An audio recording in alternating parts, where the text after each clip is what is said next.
Hello and welcome to HT Auto. I'm Shubhadeep Chakravarti and we are in Goa today to put all our focus onto the next big thing from Citroen in our country. Yes, this SUV is the much awaited Basalt SUV, the fifth offering from Citroen in our market here.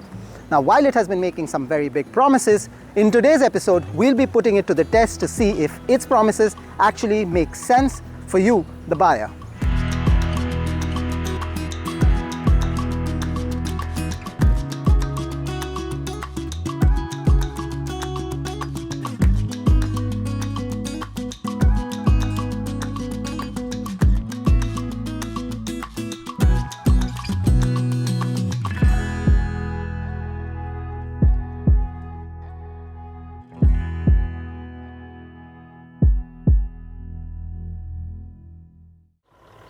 The Basalt shares its underpinnings with the C3 Aircross, and this is particularly evident in terms of design on the face of this new model. The hood has been almost carried forward. The grille at the front is also nearly identical, although of course there is a different finish to it. The Basalt also gets large, very chunky bumper here in gloss black and grey color theme, and you get sleek LED lights on either side. You also, of course, get the double arrow design language, which is iconic to the Citroen brand. But what is unique and stands out on the Basalt's face is, of course, the projector headlights right here. Right at the bottom, you also get fog lights too. While the face of the Basalt is handsome, it is the athleticism that actually shines bright from the side profile of this vehicle. Now, the standout highlight in terms of design is, of course, that this is a coupe SUV, which means the roofline here tapers towards the last quarter of the section of the vehicle. The section here actually ends quite abruptly but still goes really well because it assimilates well with the tail light units here. Essentially, the athleticism, the muscular profile also gets accentuated by these largish wheel arches, which are over 16-inch alloy wheels. The ground clearance also looks quite decent. There is some body cladding on the side of the doors here, some visual non-functional design elements here on the C-pillar as well, and the color options on the Basalt are 5 monotone, but if dual tone is what catches your fancy, then this car can also be had with this. The rear design profile of the Basalt is actually simple, minimalist, and well, quite elegant. That's to my personal taste as well. Now you get the Citroen logo here, the Citroen lettering here, and the Basalt lettering here. There is a shark fin antenna on top, and the tail lights get a 3-dimensional effect, though unfortunately they are not LED, they are halogen. The company tells us there is 470 liters of cargo area, and well, we've stockpiled all our luggage inside, and frankly this is quite a spacious, quite a generous boot space.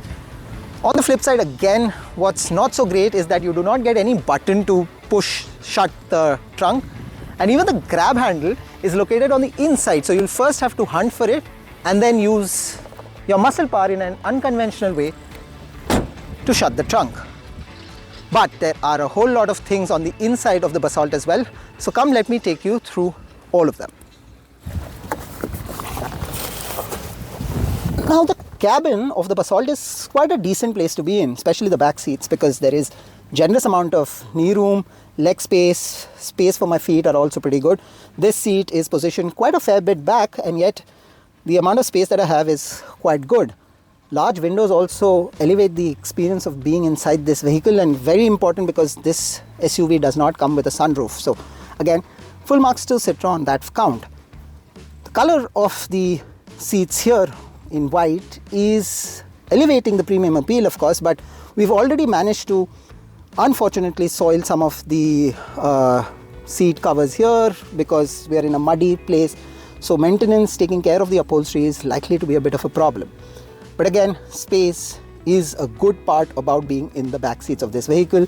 You also get an armrest here with cup holders, and of course you can plonk your phone here as well. What's unique in the Basalt though is that you get an angle to reposition your thighs. So on long drives, you can actually change your thigh position for more comfort. It's a bit gimmicky, but of course it also does change your comfort levels on long journeys. But I honestly would have been more impressed had they given an under thigh extension for better support. But this is unique, works. So again, just thinking out of the box, so good job on that count. Now there also are two dedicated headrests for passengers at the back. These headrests have some degree of contour, so they are really comfortable, really plush, and a good job. Unfortunately though, there is no middle seat headrest for the passenger in the middle. The passenger in the middle also is a bit of like a stepchild because there is very limited knee room, leg space here. I have a 10-inch shoe here, my feet size is 10, and I can't even fit in my feet here because of how much the central console juts back into the floor space here. But apart from that, for passengers, two passengers at the back, the Basalt is quite a nice, comfortable, plush place to be in. But there is more happening at the front, so come, let me take you through all of them. The front half of the cabin, again, quite a decent place to be in. The dashboard has been carried forward from, again, the C3 Aircross. Looks decent with the 10.25-inch main infotainment screen getting the position of prominence here. The screen itself is as easy to use as it has always been, but the control over the glare also from the outside is well managed, so that's good. What's not good is, well, the 7-inch driver display looks a bit too amateurish for a car in this segment. Could have been a bit more fancy. Unfortunately, it just is par for the course, just about. But then again, on the positive front, the center console is clean. It has no flash per se, but it's very functional too. You get two cup holders, one 15-volt wireless phone charging pad, another storage space for any additional phones you may have, and if those phones don't support wireless charging, you also get a 12-volt charging socket and a conventional USB charging point. There is decent amount of storage space, so you get some storage space here under the central armrest, more storage space on the doors as well. And of course, the car is a little different, distinct from the C3 Aircross because it gets digital readout for the air conditioning system. Unfortunately though, I've already mentioned that some of the feature list gets missing, so there is no premium sound system in this car. There is no sunroof, panoramic or otherwise. The seating position is nice and you can adjust your ORVMs using controls on the right side of the steering. Speaking of the steering, it's a standard 3-spoke steering wheel with mounted controls. Now what Citroen could have also done is perhaps given the front two seats, or at least the driver's seat, the ability to electronically adjust for its positioning. Unfortunately though, you still have to do it manually, which is fine if you just consider the Basalt, but when you put it up against some of the other mid-size SUVs, it's a feature list, premium as it may be, that gets missed out from the resume of this particular model. But what this car does offer on its resume are two engine options. A 1.2-litre naturally aspirated motor comes with a manual transmission, and the one we have right now is the 1.2-litre turbo, which comes with an automatic gearbox as well as that manual gearbox. What does that mean when the Basalt is on the move? It's time to actually put it to the test.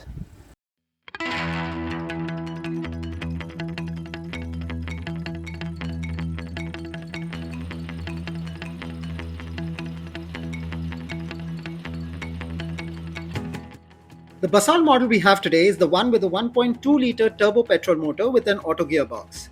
And while there is a manual stick with this engine and a more muted naturally aspirated motor, this particular version is easily the most fun to drive of them all. What is outright great is how punchy the motor still is, as was the case with many other Citroen models too. The 108 bhp and 190 Nm of torque don't just look good on paper, but manifest well in the real world as well. While the Basalt ambles along well in these narrow Goa lanes, give it an open stretch and this SUV responds eagerly to throttle inputs. The auto gearbox is fluid and there is hardly any jerk or that infamous rubber band effect. The ride quality is another ace up Basalt's sleeves, with the suspension setup soaking most of the road imperfections well. And the steering, while not the most exciting in an SUV in this segment, is still fairly responsive to inputs.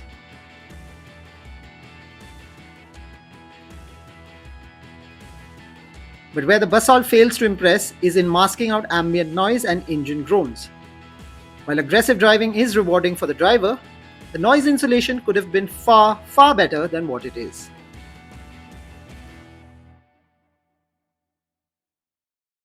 The Citroen Basalt then is obviously an all-new product that will directly lock horns with another all-new product, the Tata Curvv. Now, while both of these models will look to underline their credentials with their SUV coupe profile, they are also going up against some very well entrenched, well established and popular models in the midsize SUV space, like the Creta, like the Seltos, like the Hector, like the Harrier, and so on and so forth. Now, some of these models offer features like ADAS, like a sunroof, like a premium audio system, and so on and so forth, which the Basalt misses out on. And yet, what works in Basalt's favor is the fact that it has a spacious cabin for 4, has a decent exterior design language, and that 1.2-litre turbo petrol motor is quite a delight to drive.